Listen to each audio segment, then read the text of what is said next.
Renungan Pagi bersama Allah di Waktu Fajar oleh Ellen G. White, 11 Maret 2022. Mari kita berdoa.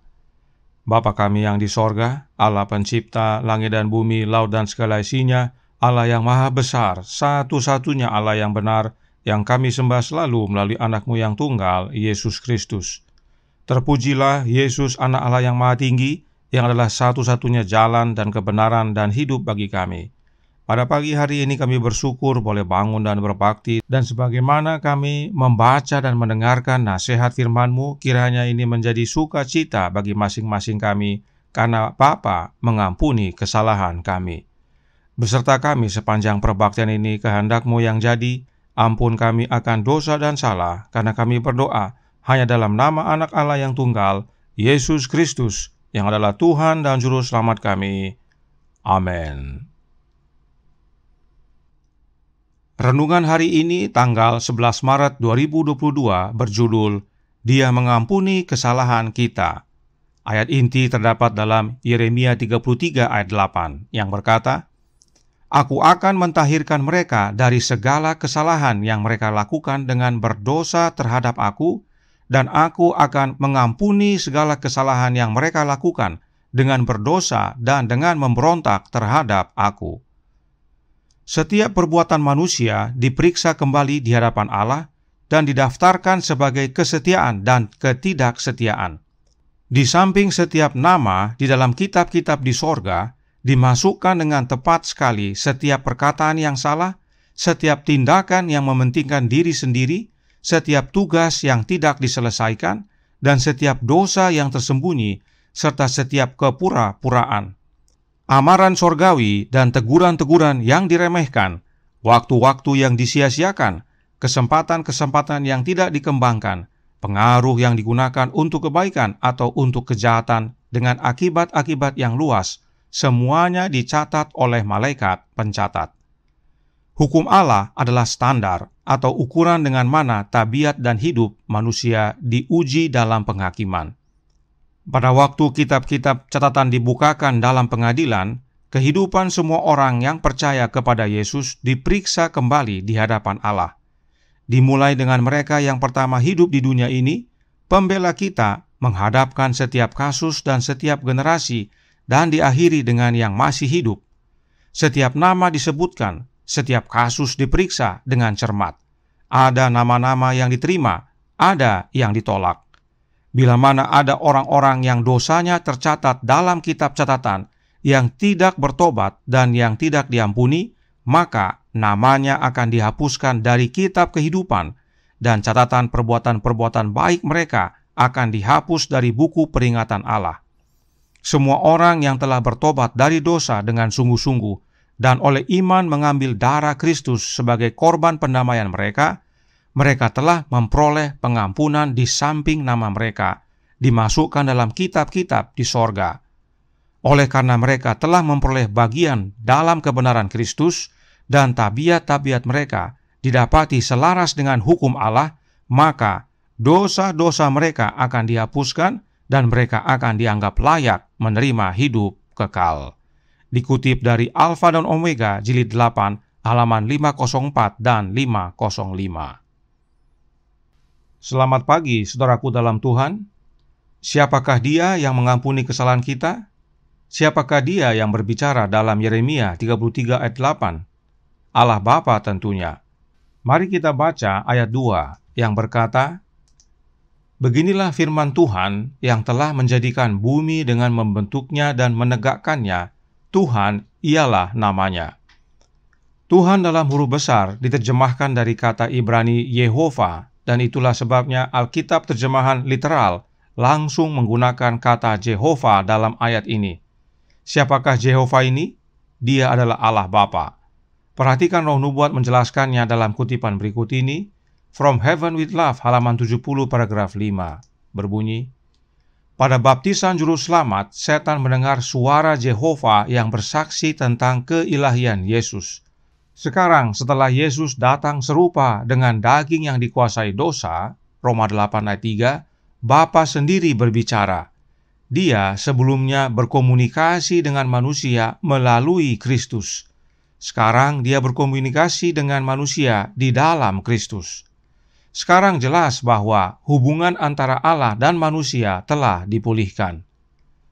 Berdasarkan kutipan ini, dengan jelas Roh Nubuat menyatakan bahwa Jehovah itu adalah Allah Bapa. Jehovah lah yang berkata, "Inilah anakku yang kukasihi, kepadanya lah aku berkenan," pada pembaptisan Yesus.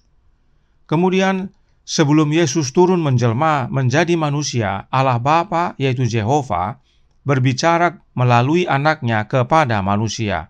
Namun, setelah Yesus datang menjadi manusia, Allah Bapa berbicara di dalam anaknya. Sebab memang Yesus adalah tangga yang menghubungkan dunia ini dengan tahta Allah. Itu sebabnya Roh Nubuat berkata, sekarang jelas bahwa hubungan antara Allah dan manusia telah dipulihkan. Nah, inilah rahasia bagaimana Allah Bapa mengampuni kesalahan kita, yaitu melalui anaknya. Tentang hal ini Roh Nubuat melanjutkan dalam Bapa Kita Peduli halaman 138 paragraf 3. Kristus adalah mata rantai penghubung antara Allah dan manusia. Sementara kita mendekati Allah melalui kebaikan, kemurahan penebus, Kristus menempatkan kita dekat dengan sisinya, merangkul kita dengan tangannya, sementara dengan tangan ilahinya ia meraih tahta kekal. Kristus adalah mata rantai penghubung, dan tidak ada disebutkan adanya keperluan mata rantai lainnya. Cukup satu mata rantai penghubung dan itu adalah Yesus. Kenapa? Perhatikan kalimat yang ditandai dengan warna biru muda. Sebab Yesus satu-satunya makhluk ilahi yang telah menjadi manusia. Dengan tangan kemanusiaannya, yang Yahweh tulis dalam bahasa Inggris, His human arm, dia merangkul kita yang mau mendekat kepada Allah. Dan dengan tangan ilahinya, Yesus meraih tahta Bapa. Inilah makna mata rantai penghubung tersebut, jalan masuk kepada Bapa. Hanya satu, yaitu anaknya yang tunggal, Yesus Kristus. Kenapa ini perlu kita pahami? Pertama, oleh karena dosa, kita menjadi terpisah dari Bapa. Namun oleh karena besarnya kasih Bapa kepada kita, Dia mengampuni kesalahan kita agar kita dapat kembali bersatu dengan Bapa, dan caranya adalah melalui anaknya. Kita menerima pengampunan Bapa melalui Yesus Kristus. Sebab hanya Yesus yang bisa merangkul kita dan pada saat yang sama meraih tahta Bapa. Di dalam Yesus, kemanusiaan dan keilahian bersatu dan karenanya pengampunan Bapa kita terima melalui Yesus. Dan kedua, Allah Bapa tidak hanya mengampuni tetapi juga menghapuskan dosa-dosa kita. Di sorga ada kitab-kitab yang mencatat kesetiaan kita dan ketidaksetiaan kita. Dan yang mencatat adalah malaikat. Nah, saat ini adalah proses penghakiman pemeriksaan atau istilah lainnya hari pendamaian. Pada masa ini bukan hanya kita menerima pengampunan, tetapi ada proses penghapusan dosa dari kitab-kitab catatan dosa.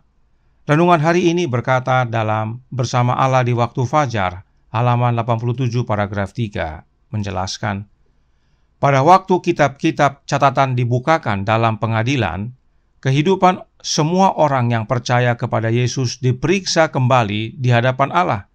Dimulai dengan mereka yang pertama hidup di dunia ini, pembela kita menghadapkan setiap kasus dan setiap generasi dan diakhiri dengan yang masih hidup. Dalam proses penghapusan ini, pembela kita menghadapkan setiap kasus kepada Bapa. Siapakah pembela kita yang dalam bahasa Inggris Yahweh tulis our advocate? Sudah pasti Yesus. Tapi mari kita baca tulisan Roh Nubuat berikut ini tentang Yesus yang tertulis dalam Selected Messages buku pertama, halaman 332 paragraf 5. Yesus sendiri adalah penebus kita, pembela dan perantara kita. Di dalam Dia adalah satu-satunya harapan kita untuk pengampunan, kedamaian, dan kebenaran. Dikatakan bahwa hanya Yesus sendiri, penebus kita, pembela kita, dan pengantara kita. Artinya, untuk menerima pengampunan dan penghapusan dosa, hanya ada satu cara, yaitu datang kepada Yesus.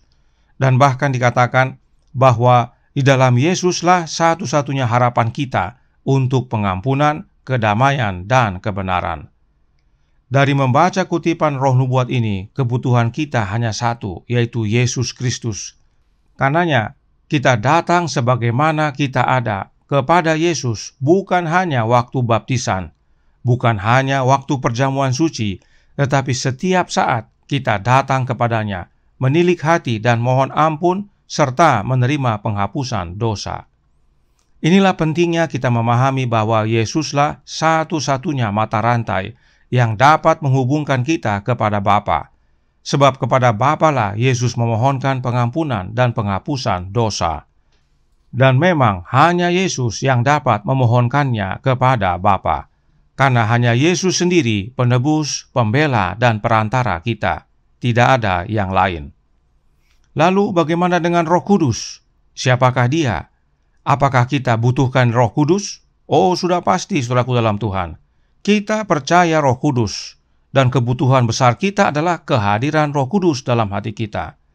Namun pertanyaan yang sering umat Allah lewatkan adalah, Roh Kudus yang mana? Siapakah Roh Kudus yang dimaksudkan?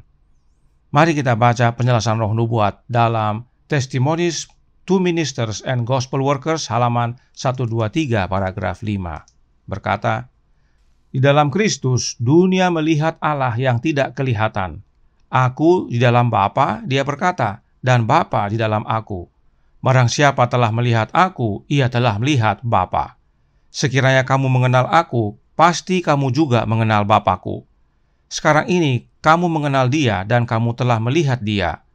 Dalam semua tindakan pengabdian sejati kita, kita mengarahkan mata iman kita kepada pembela kita yang berdiri di antara manusia dan tahta kekal, menunggu untuk memenuhi setiap usaha kita dan dengan Roh-Nya membantu kita untuk mengenal Allah lebih sempurna. Roh Kudus yang dimaksudkan adalah Roh-Nya Yesus. Sebab oleh Roh-Nya Yesuslah kita mengenal Bapa lebih sempurna. Kenapa? Karena Yesus di dalam Bapanya dan Bapanya di dalam Yesus. Dengan menerima Roh-Nya Yesus, maka dengan sendirinya kita menerima Bapa. Sebab ingat, Yesuslah mata rantai yang menghubungkan kita dengan Bapa. Yesuslah tangga yang menghubungkan dunia ini dengan tahta Bapa. Karenanya jangan lupa kutipan berikut ini dalam Kerinduan Segala Zaman, buku pertama halaman 166 paragraf 3. Berbunyi, sementara Yesus melayani di bait suci yang di sorga oleh Roh-Nya, Ia masih juga melayani jemaat di dunia ini. Ia ditarik dari mata perasaan, akan tetapi janji perpisahannya ditepati. Dan ketahuilah aku menyertai kamu senantiasa sampai kepada akhir zaman. Matius 28 ayat 20. Jadi saudaraku dalam Tuhan, meskipun Yesus melayani di Ka'bah sorgawi secara fisik sebagai pembela kita, pengantara kita kepada Bapa, namun oleh Roh-Nya, yaitu Roh Kristus, masih melayani umat-umatnya di dunia ini. Oleh kehadiran Roh-Nya Yesus itu sendiri, Dia mendapati janjinya untuk menyertai kita sampai kepada akhir zaman. Yesus tidak kirim orang lain atau oknum lain untuk menyertai kita, tetapi Roh-Nya Yesus sendiri yang Yesus utus untuk sertai kita. Itu sebabnya roh nubuat berkata dalam Menjadi Putra dan Putri Allah halaman 128 paragraf 3. Sebagaimana oleh iman kita memandang kepada Yesus, iman kita menembus bayang itu, maka kita menyembah Allah karena kasih-Nya yang ajaib dalam memberikan kepada kita Yesus, penghibur itu. Jadi saat kita memandang kepada Yesus dalam iman, maka Allah yang adalah Bapa memberikan kepada kita Sang Penghibur, yaitu Yesus Kristus itu sendiri oleh kehadiran Roh-Nya. Inilah pentingnya kita mengenal Roh Kudus itu dengan benar, saudaraku dalam Tuhan. Roh Kudus itu adalah Roh-Nya Yesus, dan penting sekali kita miliki Roh Kristus. Sebab sebagaimana pekabaran sebelumnya, dengan selalu menerima Roh Kristus, itulah makna kita tinggal di dalam Yesus dan Yesus di dalam kita. Kita menjadi satu dengan Yesus, dan karenanya kita terhubung dengan Yesus yang saat ini menjadi pengantara dan pembela kita di hadapan Bapa. Dan perhatikan yang renungan hari ini nyatakan dalam Bersama Allah di Waktu Fajar halaman 87 paragraf 3 berkata, semua orang yang telah bertobat dari dosa dengan sungguh-sungguh dan oleh iman mengambil darah Kristus sebagai korban pendamaian mereka, mereka telah memperoleh pengampunan di samping nama mereka dimasukkan dalam kitab-kitab di sorga. Oleh karena mereka telah memperoleh bagian dalam kebenaran Kristus, dan tabiat-tabiat mereka didapati selaras dengan hukum Allah, maka dosa-dosa mereka akan dihapuskan dan mereka akan dianggap layak menerima hidup kekal. Mereka yang oleh iman percaya bahwa Yesuslah satu-satunya penebus mereka, yaitu oleh kematiannya di kayu salib, menerima pengampunan. Perhatikan dalam kutipan bagian bawah kiri, dalam Selected Messages buku pertama halaman 332 paragraf 5 dikatakan, Yesus sendiri adalah penebus kita, pembela dan pengantara kita. Di dalam Dia adalah satu-satunya harapan untuk pengampunan, kedamaian, dan kebenaran. Dan setelah itu, kita hidup selaras dengan hukum Allah. Karenanya tabiat mereka selaras dengan tabiat Allah. Nah, bagaimana caranya? Dengan menerima Kristus berdiam di dalam hati kita, maka kita menjadi sama dalam tabiat dengan Yesus. Perhatikan kutipan bagian kanan bawah, oleh berdiamnya Kristus di dalam hati, engkau akan menjadi sama seperti Kristus dalam tabiat. Menjadi putra dan putri Allah, halaman 200 paragraf 2. Nah, sekarang pertanyaannya adalah, bagaimana Kristus berdiam dalam hati kita? Oleh kehadiran Roh-Nya yang kudus, yaitu Roh Kristus tentunya. Dan bila mana kita sudah menerima Roh Kristus dan hidup kita menjadi serupa dengan Yesus, maka dosa-dosa kita dihapuskan dan layak menerima kehidupan yang kekal. Karenanya, saudaraku dalam Tuhan, sangat penting sekali untuk mengenal siapa Allah, siapa anak Allah, dan siapa Roh Kudus itu, agar kita menerima pengampunan dan penghapusan dosa, serta layak dianggap untuk menerima kehidupan yang kekal. Allah adalah Bapa, Yesus adalah Anak, dan Roh Kudus yang dicurahkan sesudah hari Pentakosta adalah Roh-Nya Yesus itu sendiri. Bapa berikan pengampunan dan penghapusan dosa melalui Anak-Nya, dan kita terhubung dan bersatu dengan Yesus dengan menerima Roh Kristus tinggal dalam hati kita. Maka tidak hanya pengampunan yang kita terima, tetapi penghapusan dosa. Sebab dengan menerima Roh Kristus dalam hati kita, karakter kita menjadi sama dengan Dia. Dan itulah syarat untuk menerima penghapusan dosa dalam kehidupan kita.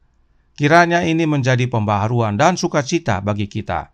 Tuhan memberkati, saya bawa dalam nama Yesus. Amin. Mari kita berdoa. Bapa kami yang di sorga, Allah pencipta langit dan bumi, laut dan segala isinya, Allah yang maha besar, maha kuasa, sumber segalanya, yang kami sembah selalu melalui anak-Mu yang tunggal, Yesus Kristus.